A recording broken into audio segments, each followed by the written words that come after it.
हर हर महादेव।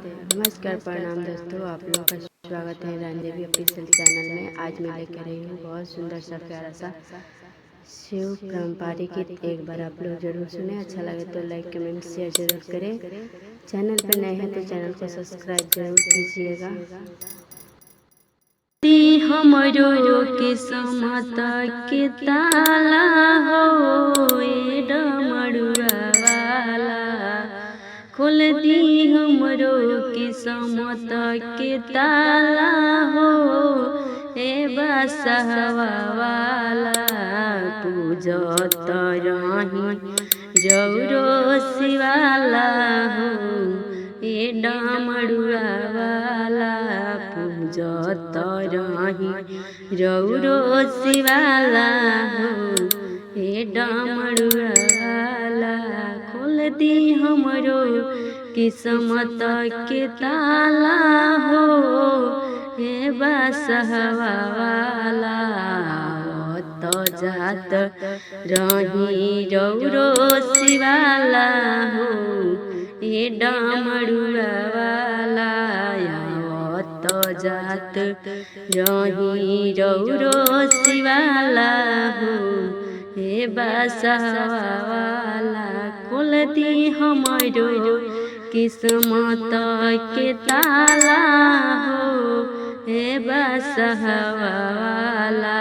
पूजत रही रौरो शिवाला हो हे डमरुआ वाला।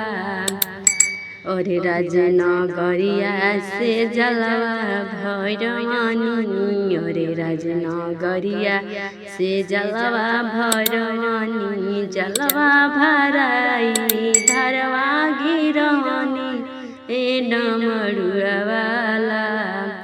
जलवा भराई के धरवा गिरवानी ए डमरुआ वाला। खोल दी हमरो किस्मत के ताला हो ए डमरुआ वाला।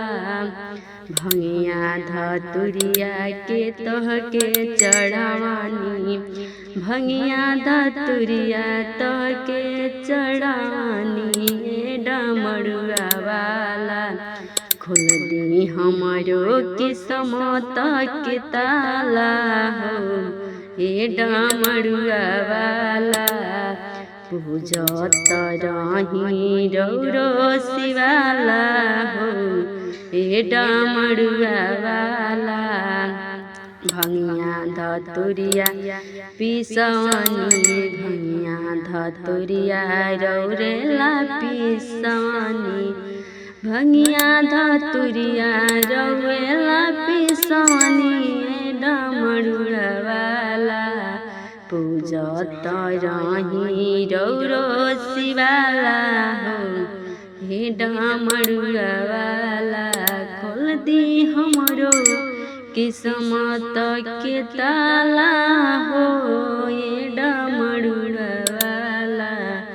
बसहा चढ़ी अइती